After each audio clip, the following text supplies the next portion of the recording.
के नीचे बैठे हैं तो अवसर जान लिया। तो जीवन में याद रखना, अगर आप गृहस्थी हैं तो गृहस्थी को चाहिए कि वो रुख देख करके काम करे महाराज। पत्नी को चाहिए अपने मन की कोई बात कहनी के रुख को देख ले, इनका मूड ठीक है कि नहीं है महाराज। इसलिए आज पार्वती ने भी देखा है, प्रसन्न नजर आ रहे हैं। पार्वती भल अवसर जानी, पार्वती भल अवसर जानी, गई शंभु पहि मातु भवानी।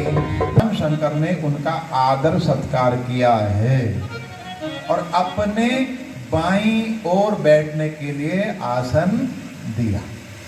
पार्वती जी प्रसन्न होकर के बैठी हैं और जैसे ही आसन पर बैठी तो उनको अपना पिछला जन्म याद आ गया।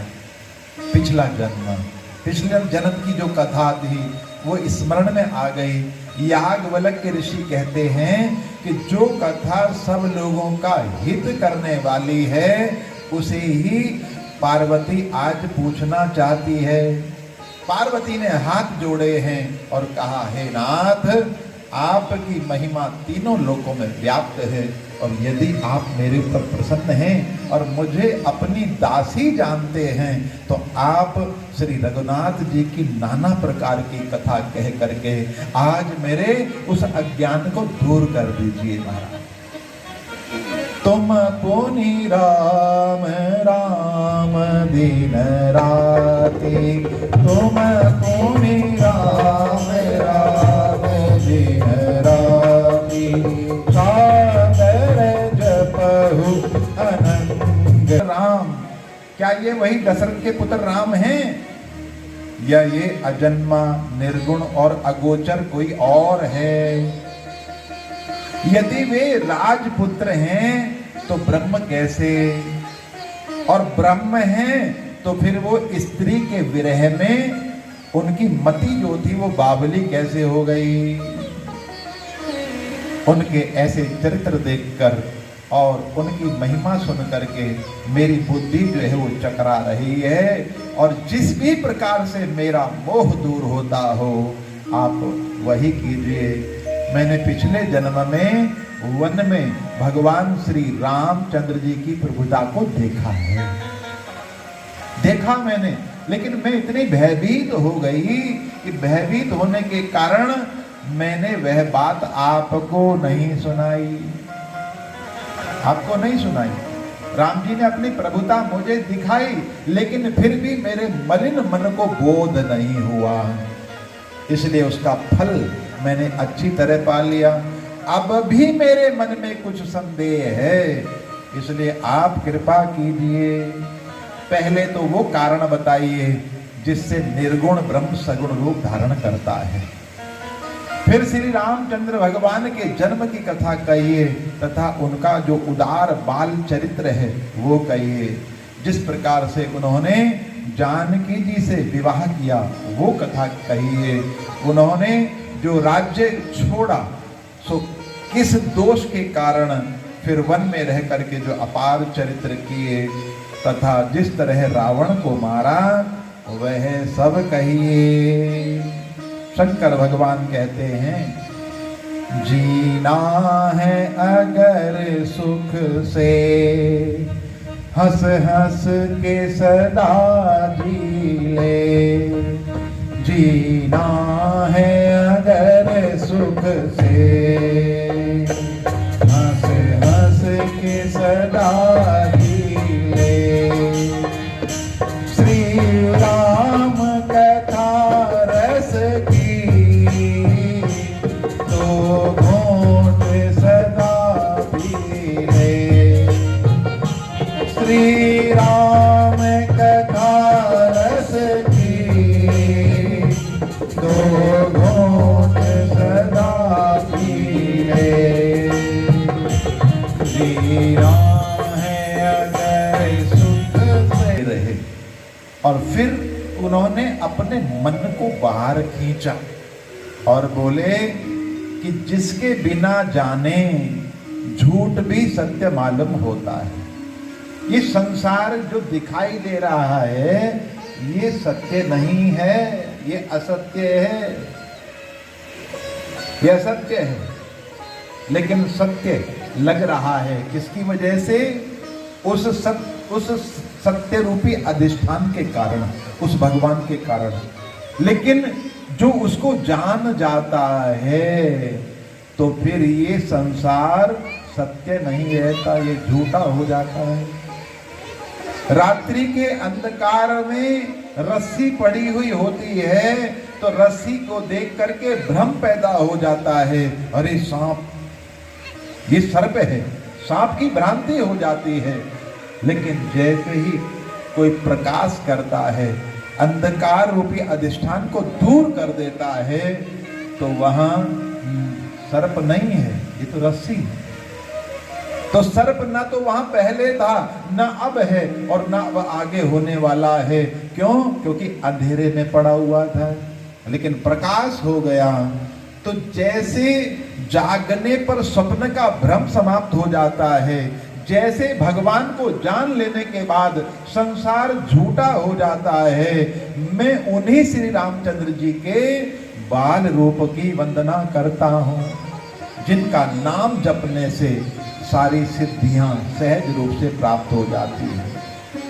बंदौ बाल रूप सोई रामो, बंदौ बाल रूप सोई रामो, सब सिद्धि सुलभ जपत जिसु नामो, सब सिद्धि सुलभ जपत जिसु नामो। मंगल भवन अमंगल हारी, मंगल भवन अमंगल हारी, प्रभु सो दशरथ अजिर बिहारी, प्रभु सो दशरथ अजिर बिहारी। भगवान शंकर कहते हैं मैं बाल रूप की वंदना करता हूं। और अभी पीछे 22 जनवरी को जो अयोध्या जी में श्री राम का जो विग्रह प्रतिष्ठित किया गया, उस स्वरूप को आप अगर ध्यान से देखेंगे तो वो भगवान श्री राम का कौन सा रूप है? बाल रूप। तो जिसकी प्रतीक्षा बहुत समय से हो रही थी, वही काम इस 22 जनवरी को 2024 में हुआ महाराज। भगवान शंकर कह लेता हूं, वो कौन सा स्वरूप है? बोले वो बाल स्वरूप है। कौन सा बाल स्वरूप? जो मंगल करने वाला है। कौन सा बाल स्वरूप? जो अमंगल का हरण करने वाला है। कौन सा बाल स्वरूप? जो दशरथ के आंगन में विचरण करते हुए खेलता है। बंदौ बाल रूप सोई राम, वो राम मेरे ऊपर कृपा करें। हे पार्वती, तू बड़भागी है, मैं तुझे धन्यवाद करता हूं। और जब जब किसी कथा के प्रेमी को कोई श्रोता मिल जाता है तो वो उसकी बहुत प्रशंसा करता है, क्योंकि महादेव कथा के रसिक हैं। और आज स्वयं भवानी जब आज अपने बगल में बैठी है और अपने संशय की निवृत्ति के लिए प्रार्थना करती है, तो महादेव को कहना पड़ गया, धन्य धन्य गिरिराज कुमारी, तुम समान नहीं को उपकारी। कोई आपको कथा के लिए कह दे तो उससे बड़ा उपकारी कोई हो नहीं सकता महाराज। संसार की जो चर्चा है वो जीवन में न जाने कितनी बार हो जाती है, लेकिन भगवान की जो चरित्रों की जो कथा है वो भगवान की कृपा से ही हो पाती है महाराज। ये गुणगान करने को मिल जाए किसी को। हे पार्वती जी, मैं जानता हूं आज शंकर भगवान कितनी बड़ी बात कहने जा रहे हैं। पार्वती जी, मैं जानता हूं कि श्री राम जी की कृपा से तुम्हारे मन में स्वप्न में भी न तो शोक है, स्वप्न में भी न तो मोह है, स्वप्न में भी न संदेह है, और न ही किसी प्रकार का तुम्हें भ्रम है। तो जहां न शोक है, न संदेह है, न मोह है, न भ्रम है, तो फिर पार्वती जी इतना सब प्रयत्न क्यों कर रही हैं? अपने आप को अज्ञानी क्यों कहलाना चाहती हैं? उसमें एक ही कारण है, एक ही कारण। राम की कथा होगी तो ये कथा रूपी गंगा जो है वो जन जन का कल्याण करने वाली है। जन जन का कल्याण जो है इसके माध्यम से होगा। पूछे रघुपति कथा प्रसंगा, पूछे रघुपति कथा प्रसंगा, सकल लोक जग पावनी गंगा, सकल लोक जग पावनी गंगा। तुम रघुवीर चरण अनुरागी, तुम रघुवीर चरण अनुरागी, हर कीनहु प्रश्न जगत हित लागी, कीनहु प्रश्न जगत हित लागी। तो रघुपति का प्रसंग आपने पूछा है और ये सारे जगत को पवित्र करने वाली कथा है। और तुम्हारे मन में श्री राम के चरणों के प्रति अनुराग है और तुम्हारा जो प्रश्न है वो तुम्हारे अपने शोक को, मोह को, संदेह को, भ्रम को दूर करने के लिए नहीं है, बल्कि जगत के कल्याण करने के लिए है। ये भगवान आते क्यों हैं? जब जब धर्म की हानि होती है तब तब भगवान आते हैं। जब जब बहुत ज्यादा असुर बढ़ जाते हैं तब तब भगवान आते हैं। तब तब भगवान विभिन्न रूप धारण करके इस जगत में आते हैं और सज्जन पुरुषों की जो पीड़ा है हरण करते हैं। इसलिए भगवान का जब भी अवतार होता है वो एकमात्र धर्म की रक्षा के लिए ही होता है। शंकर भगवान कहते हैं, राम जन्म के हेतु अनेका, राम जन्म के हेतु अनेका, परम विचित्र एक तेका, परम विचित्र एक तेका। राम जन्म के जो कारण हैं, भगवान के प्रकट होने के जो कारण हैं वो एक नहीं अनेक है, एक से एक विचित्र है महाराज। और यहाँ पर 5 कारण जो है वो भगवान महादेव ने बताए हैं। पहला कारण, जय और विजय की कथा सुनाई। द्वारपाल हरि के प्रिय दो, जय और विजय जान सब को। भगवान श्री हरि के, नारायण के बैकुंठ में जो द्वार है वहां पर 2 द्वारपाल हैं। एक का नाम है जय और एक दूसरे का विजय। सनत कुमार जो 5 वर्ष की अवस्था के छोटे से बालक दिखाई देते हैं, उम्र है हजारों वर्ष, और वो आज नारायण का दर्शन करने के लिए बैकुंठ में आते हैं। एक ड्योढ़ी, दूसरा, इसलिए वो मुक्त नहीं हुए। पहली बात, फिर दूसरी बात, फिर तीसरी बात। और वास्तव में तो देखा जाए तो ये भगवान की लीला है। भगवान ने जय और विजय को बुलाया और कहा कि देखो भाई, हम जो है मृत्युलोक में जाना चाहते हैं, हम वहां अवतार धारण करना चाहते हैं, लेकिन हम अकेले अकेले क्या करेंगे, इसलिए तुम लोग भी हमारे साथ चलो। जय विजय ने कहा, महाराज ठीक है, हम चलेंगे आपके साथ। तुम्हें असुर बनना पड़ेगा। हाँ महाराज, बन जाएंगे असुर। असुर बनोगे तो हमारे साथ युद्ध करना पड़ेगा। बोले बिल्कुल करेंगे साहब, और फिर हमारे हाथों से ही तुम मरोगे। बिल्कुल मरेंगे साहब। तो ये द्वारपाल जो हैं उनकी निष्ठा नारायण के चरणों में है महाराज। जो बनाओ सो बन जाएंगे, जो बनाओ सो बन जाएंगे, जहाँ भेजो वहीं जाएंगे।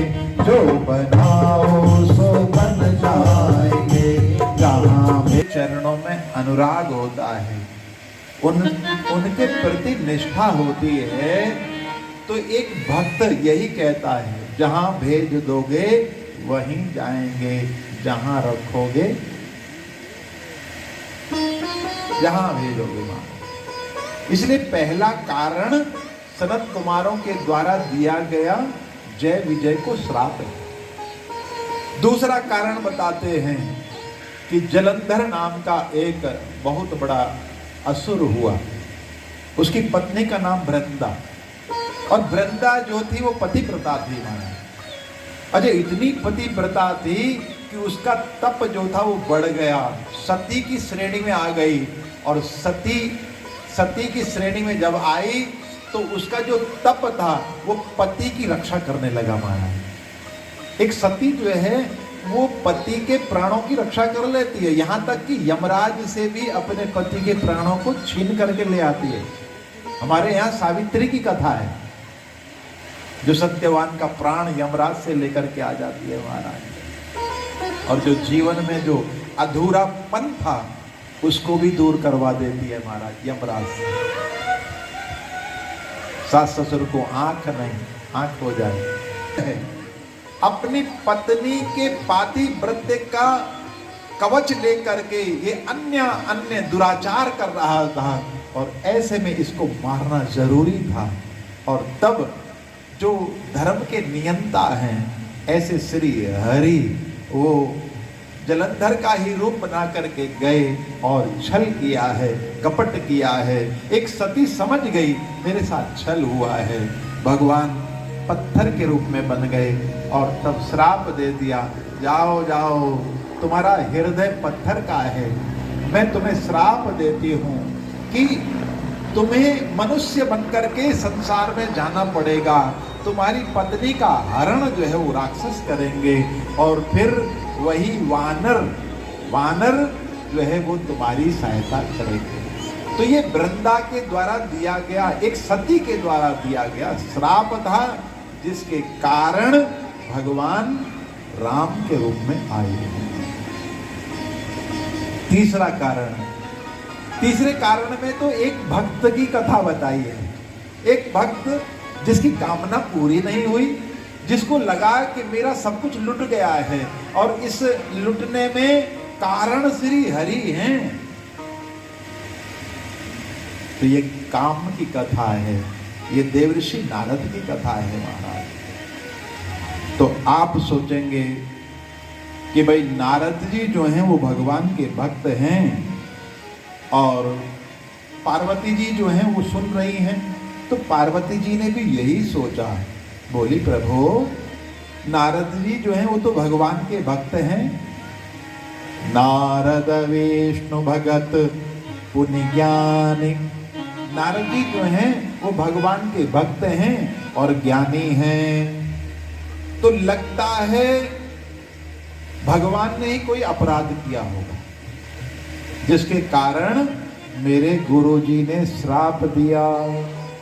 तो यहाँ पर इस प्रसंग के माध्यम से पार्वती जी ये कहना चाहती हैं कि गुरु भक्ति कैसी होनी चाहिए महाराज जीवन में, हैं? नारद जी जो हैं पार्वती के गुरु हैं। पार्वती जी ये नहीं कहती कि नारद जी ने कोई भूल कर दी होगी और भगवान को श्राप दे दिया महाराज। कहती हैं कि अवश्य ही भगवान ने कोई अपराध किया होगा, जिससे विवश होकर के मेरे गुरुदेव को श्राप देना पड़ा। कहिए प्रभु का अपराध रमापति की ना, बताइए बताइए प्रभु भगवान ने कौन सा अपराध किया। और ये प्रसंग कहता है एक बार जीवन में अगर किसी से संबंध बन जाए ना, तो फिर वहां दोष नहीं है, दोष देखने का, कमी देखने का, इसको फिर हमें दूर करना चाहिए, समाप्त करना चाहिए। जब भी हम देखें तो केवल अच्छा ही देखें। दो ऐसे निकल गए, उन्होंने कहा देखो ये भगवान ने जो संसार बनाया है ना, इस जगत के अंदर हम देखते हैं, चलो चलो हम भगवान की गलती ढूंढते हैं, भगवान ने कहाँ कहाँ गलती की है हमारा। और गलती देखने के लिए दोनों निकले, और तब एक जगह है वहां पर कद्दू की बेल लगी हुई, कद्दू, और देखा बेल छोटी सी है और कद्दू इतने बड़े बड़े, कि बेल इतनी सी और उस पर कद्दू इतना बड़ा। आगे बढ़े, पेड़ दिखाई दिया, आम लगे हुए थे, नजर चली गई, देखो दूसरी गलती लिखो, पेड़ कितना बड़ा है हैं, और उस पर फल कितना छोटा है। अरे पेड़ बड़ा था तो बड़ा फल लगाना था, दूसरी गलती लिखो। और उसी समय भगवान ने माया का प्रयोग किया, हवा चली, हवा जब चली तो एक आम टूट करके गिरा। और शरीर का सबसे नाजुक अंग कौन सा है? यहीं पर गिरा, सीधा नाक के ऊपर। जैसे ही आम नाक के ऊपर गिरा, अरे मर गया मर गया, नाल हो गई महाराज। और तब विचार करने लगा, यदि मेरे अनुसार संसार बना होता तो आज मेरा क्या हाल होता है? तुरंत कहा दोनों काटो, भगवान की कोई गलती नहीं है, भगवान ने ठीक किया है हमारा। अगर आज मेरे अनुसार भगवान ने कद्दू इस पेड़ पर लगाया हुआ होता तो मेरा तो गोविंदाय नमो नमो हो जाता। तो कमी निकालने वाले संसार में जो है वो आसपास होते ही हैं, लेकिन ये प्रसंग कहता है कि विश्वास में रहिए। शंकर भगवान बोले, देखो देवी, इस संसार में आपने कहा ना नहीं है, अरे संसार में न कोई ज्ञानी है और न कोई मूर्ख है, न ज्ञानी न मूर्ख। और भगवान जिस समय जिसको जैसा बनाना चाहते हैं वो वैसा बन जाता है। जिसको ज्ञानी बनाना चाहते हैं वो ज्ञानी बन जाता है, और जिसको मूर्ख बनाना चाहते हैं वो मूर्ख बन जाता है। जेहि जस रघुपति करई जब, सो तस ते क्षण होई, सो तस ते क्षण होई। आप कारण जानना चाहती हैं नारद जी ने श्राप क्यों दिया? तो सुनो, एक बार देवर्षि नारद घूम रहे थे और तब उनको गंगा के किनारे एक सुंदर आश्रम दिखाई दिया। आश्रम में नारद जी का मन लग गया, रम गया, भगवान के ध्यान में बैठ गए। लेकिन नारद जी को तो श्राप लगा हुआ है। एक स्थान पर जितनी देर में गाय का दूध निकाला जाता है, इतने समय से ज्यादा वो टिक नहीं सकते महाराज, क्योंकि दक्ष प्रजापति ने श्राप दिया है। लेकिन क्यों? क्योंकि ज्यादा देर तक नहीं टिकेंगे तो ज्यादा प्रवचन नहीं करेंगे, क्योंकि दक्ष के पुत्रों को नारद जी ने साधु बना दिया था। ज्यादा टिकेंगे किसी जगह पर तो ज्यादा साधु बनाएंगे महाराज, इसलिए कहीं नहीं टिकना चाहिए। और नारद जी जो है इसीलिए घूमते रहते हैं। लेकिन जैसे ही भगवान के ध्यान में बैठे तो भगवान का ध्यान किया तो जो श्राप था वो श्राप जो था वो मिट गया। श्राप की गति जो थी वो बाधित हो गई और नारद जी का जो मन था वो लग गया, और ऐसा लगा कि महाराज नारद जी जो थे वो समाधि में ही चले गए। अब नारद जी समाधि में गए तो वहां इंद्र को चिंता हो गई। कथा में आओ तो ये कुर्सियां जो होती है ना, ये भी किसी सिंहासन से कम नहीं होती महाराज। एक कुर्सी चली जाए उससे पहले कामदेव को बुलाया और कामदेव को कहा, देखो देखो नारद जो है वो तपस्या कर रहा है, तुम वहां जाओ, नारद की तपस्या को भंग कर दो। कामदेव जो है वो आज्ञा मान करके वहां आया और पूरे प्रभाव का विस्तार किया। तो काम के पास क्या है? काम के पास कला है। कौन सी कला है? बसंत ऋतु की कला है। क्या कला है? रति की कला है। क्या कला है? बोले मार इत्यादि गण हैं। क्या कला है? बोले अप्सराएं हैं। क्या है? बोले नृत्य है, संगीत। नारद जी पर नहीं पड़ा। अब जब नहीं पड़ा तो आज स्वयं कामदेव डर गया, भयभीत हो गया कि मैं तो इनका कुछ बिगाड़ नहीं पाया, लेकिन कहीं नारद जी की आंख खुल गई और मुझे देख लिया तो मुझे कहीं श्राप ना दे दें। इसलिए अब जिसकी रक्षा स्वयं भगवान करें तो उसका कोई क्या बिगाड़ सकता है। इसलिए नारद जो है वो भगवान के भरोसे ही बैठे हैं, और जो भरोसे बैठ जाते हैं वो कहीं भी रहे महाराज, उसको हर जगह आनंद ही आनंद होने वाला है। सीताराम सीताराम सीताराम। जब गिरे कामदेव तो नारद जी ने आंखें खोल दी। अरे जिस तपस्या को कामदेव का प्रभाव नहीं तोड़ पाया, आज उस तपस्या को कामदेव के प्रणाम ने तोड़ दिया। ये कि जीवन में जब भी सम्मान प्राप्त होने लगे तो जीव को और अधिक सावधान होना चाहिए, क्योंकि जब जब हमको सम्मान प्राप्त होता है तब तब हमसे अपराध होने लगता है। इस संसार के अंदर रह करके संसार की ऊंचाइयों को छूना जो है वो आसान है, संसार की ऊंचाइयों पर पहुंचना आसान है, लेकिन वहां टिके ये सरल बात। और चरणों में पूरी बात सुन करके क्षमा कर दिया कामदेव को। और फिर सोचने लगे कि भगवान शंकर की तपस्या को भी कामदेव भंग करने आया था, लेकिन शंकर भगवान ने कामदेव को जला दिया महाराज उन्होंने। लेकिन देखो, मेरी भी तपस्या भंग करने आया लेकिन भंग नहीं कर पाया, और मेरा उदार हृदय, मैंने कामदेव को क्षमा कर दिया। इसलिए मैं जो हूं, मैं तो शंकर भगवान से भी आगे निकल गया। चलो चलो, जिसको मैंने पीछे छोड़ा है सबसे पहले अब मैं उसी को जा करके बताता हूं, हैं? उसी को जा करके बताता हूं।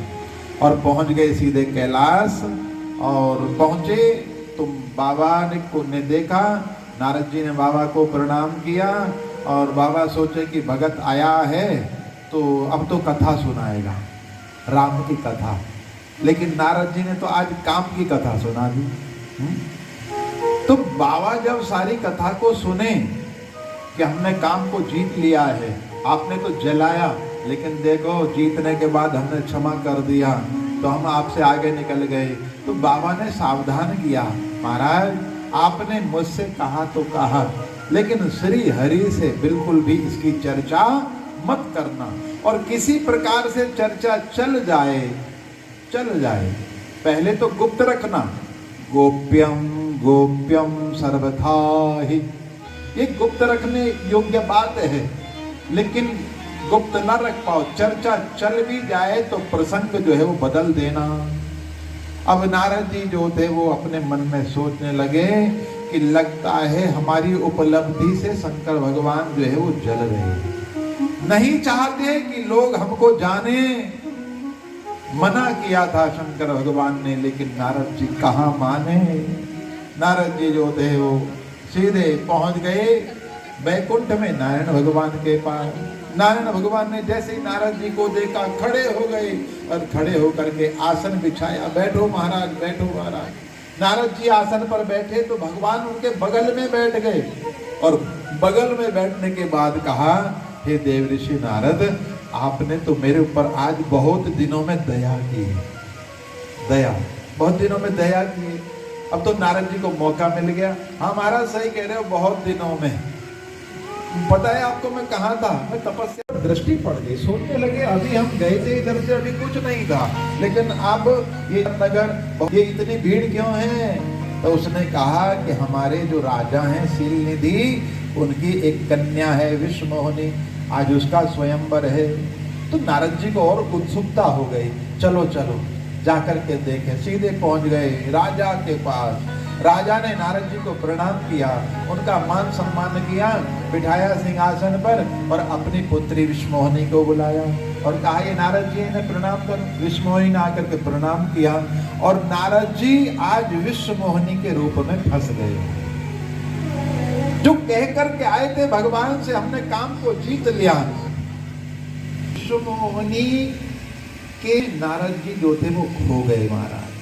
इतने में राजा ने कहा, महाराज ये मेरी कन्या है, आप इसके थोड़े गुण दोष बताओ, इसके हाथ की रेखा देखो क्या लिखा है इसमें। और नारद जी ने आज विश्व मोहिनी का हाथ पकड़ा है और पकड़ने के बाद में रेखाएं पढ़ रहे हैं, लेकिन रेखाओं का जो फल है वो नहीं बता रहे, अपने अंदर ही अंदर चल रहा है। अरे इसके हाथ में तो वो रेखा है, इसको जो पति मिलेगा वो अमर होगा। इसके हाथ में तो वो रेखा है कि इसका पति जो है उसको कोई जीत नहीं सकता, इसका जो पति है वो त्रिलोकी नाथ होगा, सारा जगत उसकी सेवा करेगा, सारे देवता सेवा करेंगे। करो, अरे मैं जानता हूं तुम्हें क्या चाहिए, क्या चाहिए। भगवान जानते हैं नारद तो भगवान का भजन करने वाला है, कहाँ विवाह कहाँ माया। इसलिए भगवान ने आज हरि रूप मतलब वानर का रूप दे दिया और भगवान चले गए और नारद जी सभा में गए और सोच रहे हैं कि मैं भगवान का रूप पा गया हूँ। सभा के सभी लोग नारद जी को प्रणाम करते हैं और नारद जी ने सोचा कि आज हमने भगवान का रूप लिया है, इसलिए हमको भगवान समझ करके सब प्रणाम कर रहे हैं। जा करके सबसे आगे जो कुर्सी थी वहां पर जो है नारद जी बैठ गए और सोचने लगे कि इधर से जब आएगी तो सबसे पहले हमको देखेगी तो हमारे गले में माला डाल देगी। अच्छा, नारद जी की कुर्सी के पीछे जो थे शंकर भगवान के गण ब्राह्मण का वेश धारण करके आए हुए वो भी बैठे हुए थे हैं, और उन्होंने नारद जी को देखा और नारद जी को सुना सुना करके कहने लगे, ओह कौन है ये, तीनों लोकों में सबसे इतना सुंदर। दूसरे वाले ने पूछा कौन। पहले ने कहा, अरे जो हमारे आगे बैठा है कितना सुंदर है, आज तो कन्या इसी के गले में माला डालेगी। मैं तो धन्यवाद देता हूँ उस माँ को जिसने इतने सुंदर राजकुमार को जन्म दिया है। नारद जी सुन रहे हैं, बड़े आनंदित हो रहे हैं महाराज, और नारद जी को तो लगा आज विवाह हो ही जाएगा महाराज। आनंद में आ गए, मानो माला ही गले में पड़ गई हो। आनंद में नारद जी बैठे, तब तक विश्वमोहिनी आई माला लेकर के। नारद जी दिखाई पड़े, कैसे दिखाई पड़े, मरकट वदन भयंकर देहा, वानर का रूप देखा भयानक। और जिस पंक्ति में नारद जी बैठे थे विश्वमोहिनी वहां नहीं गई, दूसरी पंक्ति में चली गई। नारद जी ने सोचा लगता है हमको ठीक से नहीं देखी। अभी सोच ही रहे थे कि तब तक भगवान राजा का रूप बना करके उस सभा में आए हैं, और भगवान की जो माया है उसने आज भगवान के गले में माला डाल दी। बोलिए श्री नारायण भगवान की जय। नारद जी प्रयास किए, उनके गले में माला नहीं डली, उनको दुल्हन नहीं मिली, लेकिन दुल्हन ले गए लक्ष्मी निवासा। कन्या को लेकर के आए, भगवान से उधार मांग करके आए, लेकिन फिर भी माला नहीं मिली। तो शंकर भगवान के गणों ने कहा, अरे नारद जी इसी चेहरे के कारण माला नहीं मिली। नारद जी ने कहा, क्या बोलते हो, अरे हम तो देख ही रहे हैं। जल में जाकर के देखते हैं तो वानर का रूप जब देखा क्रोध आ गया और उन रुद्र गणों को श्राप दे दिया, तुमने मेरा उपहास किया। अब नारद जी जो है वो उन्होंने फिर पुनः एक बार जल में जब फिर देखा तो नारद जी को अपना वास्तविक स्वरूप जो था वो प्राप्त हो गया। भगवान के पास भगवान मिल जाए बस। मैं देहूं श्राप की मरहूं जाई, आज या तो मैं श्राप दूंगा और नहीं तो अपने आप को समाप्त कर लूंगा। अजब बड़े कौतुकी रथ में बैठे हुए, एक तरफ लक्ष्मी जी। पूछा, नारद जी कहाँ जा रहे हो? अब नारद जी ने सिर ऊपर करके जैसे ही देखा, महाराज कन्या को उनकी बगल में देख करके क्रोध तो और बढ़ गया। बोले, कपटी हैं आप, दूसरे की संपत्ति को आप पचा नहीं पाते हैं। अरे मुझे तो आपका कपट उसी दिन दिख गया था जब समुद्र मंथन में विष निकला तो आपने महादेव को दे दिया, और जब लक्ष्मी रूपी मणि निकली तो वो आपने अपने पास रख ली। अरे आप जो मन आपका करता है वही आप करते हैं, क्यों? क्योंकि आपके सिर पर कोई नहीं है, आप परम स्वतंत्र हो गए और बुरे को अच्छा बना देते हैं। लेकिन आज तक आपको किसी ने ठीक नहीं किया है। जिस राजकुमार का रूप धारण करके आप वहां आए थे, मृत्युलोक में तुमको राजकुमार बनना पड़ेगा, मनुष्य शरीर धारण करना पड़ेगा, और फिर आपकी जो स्त्री है उसका हरण जो है वो राक्षस कर लेंगे, और जब राक्षस हरण करेंगे तो फिर ये जो वानर रूप आपने मुझे दिया था, तुच्छ समझ करके, तुच्छ जान करके मुझे अपमानित करने के लिए, यही वानर तुम्हारे काम आएगा। इस वानर के बिना तुम्हारा काम नहीं होने वाला है। उन्होंने और जैसे ही माया हटी तो नारद जी ने देखा न वहां लक्ष्मी है और न विश्व मोहिनी है, एक भक्त के आगे उसका भगवान है। भगवान के चरणों में आज नारद जी गिर पड़े। नारद जी ने कहा, हे नाथ मुझे क्षमा कीजिए, मैंने आपको श्राप दे दिया। भगवान बोले, आपने श्राप दिया नहीं है, मैंने श्राप लिया है। नारद जी बोले, श्राप लेने के लिए क्या मैं ही बचा था? भगवान कहते हैं कि जिसके ऊपर विश्वास होता है उसी से लिया जाता है। अरे जिसके ऊपर भरोसा होता है। नारद जी चले तो दोनों जो रुद्रगण थे जिनको श्राप दिया था, उनकी नजर नारद जी पर गई। नारद जी अब जब लौट करके जा रहे हैं ना तो बड़े प्रसन्न हैं, गुनगुनाते हुए जा रहे हैं। नारद जी प्रसन्न हैं, और प्रसन्न जब देखा तो रुद्रगण भी रोते रोते तुरंत नारद जी के पास चले गए। नारद जी ने पूछा, क्यों रो रहे हो? बोले, महाराज याद नहीं आपको, आपने हमको असुर बनने का श्राप दे दिया है। रोए नहीं तो हंसे क्या? नारद जी ने कहा, अभी 3 दे करके आ रहा हूं, उसको भी पड़ेगा,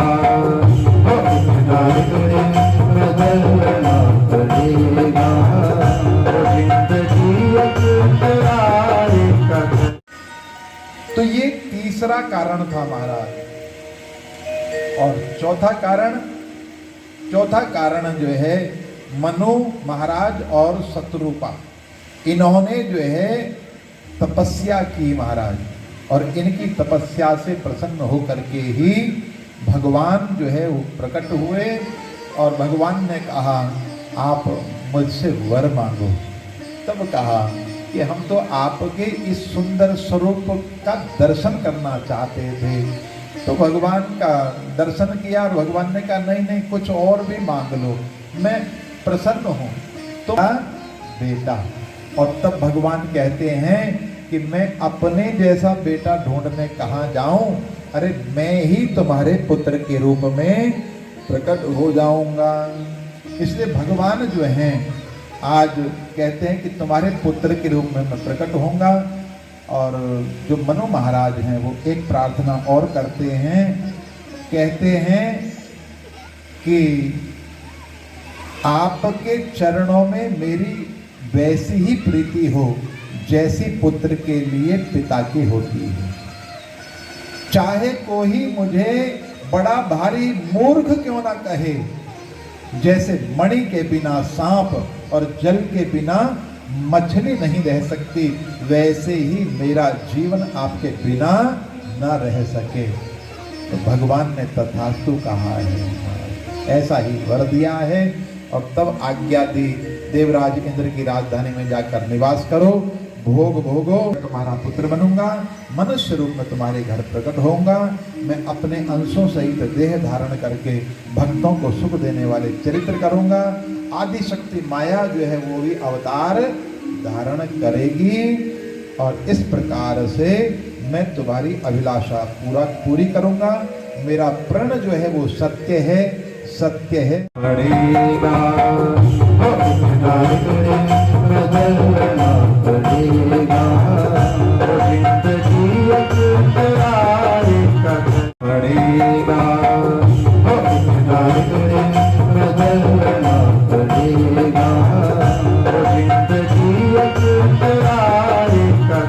गोकुल मनी राव अवधपुरी रघुकुल में जो है रघुकुल, और रघुकुल के जो मणि हैं वो कौन है? महाराज दशरथ हैं। और दशरथ जो है वो साक्षात वेद का ही अवतार है। वेद में 3 प्रकार की क्रियाओं का वर्णन है। कैकेयी जो है वो कर्म का स्वरूप है, और कर्म को तो आप जानते हो, कर्म जो है वो अच्छा भी हो सकता है और खराब। मित्रा जी जो है वो उपासना है, उपासना हुए, चाहे लखन हो और चाहे शत्रुघ्न हो, वो दोनों, शत्रुघ्न जी भरत की सेवा में हैं और लखन जी जो है वो राम की सेवा। गिलानी हुई कि मेरे कोई पुत्र नहीं है, और जैसे ही महाराज के मन में ये गिलानी हुई तो तुरंत महाराज जो थे वो दौड़ करके गुरुदेव के पास पहुंचे हैं, उनके चरणों में प्रणाम किया और अपना जो सुख दुख था वो सब गुरु के सामने निवेदन नहीं होंगे। त्रिभुवन विदित भगत भय हारी, मतलब खीर का प्रसाद, यज्ञ का प्रसाद जो है वो क्या होता है? खीर, चरु और भाव और श्रद्धा के साथ एक बार ये जो अग्निदेव को दिया और कहा, राजन ये जो प्रसाद है इसके 2 भाग करना।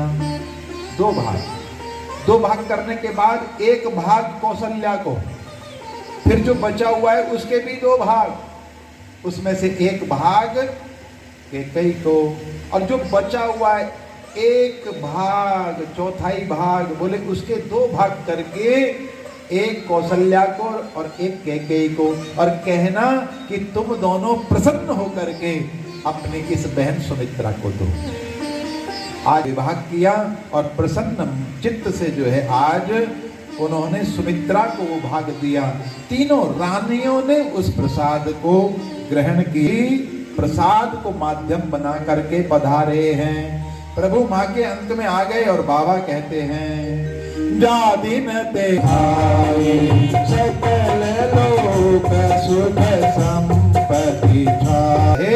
और 12 महीने के बाद जोग लगन ग्रहवार, लगन ग्रह तिथि सब अनुकूल हो गया और सुंदर चैत्र मास, ये चैत्र मास को मधुमास भी बोलते हैं।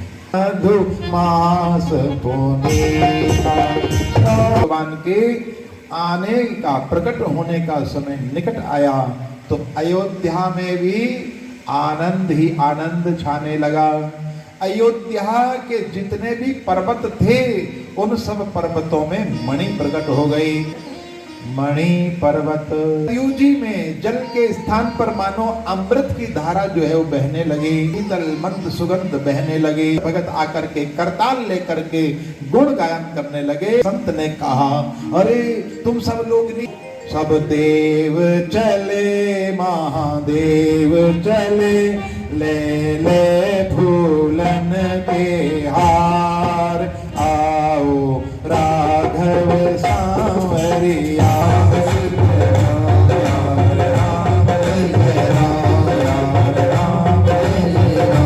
और जैसे ही माँ कौशल्या के कक्ष में, माँ कौशल्या के अंक से एक तेज प्रकाश पुंज निकला और वो प्रकाश पुंज माँ देखती रही और देखते देखते विराट रूप धारण कर लिया। कहते हैं, देवी आपको कुछ दिखाई दिया? कौशल्या जी के कक्ष के भीतर देखो, भय प्रकट कृपाला दीन दयाला कौशल्या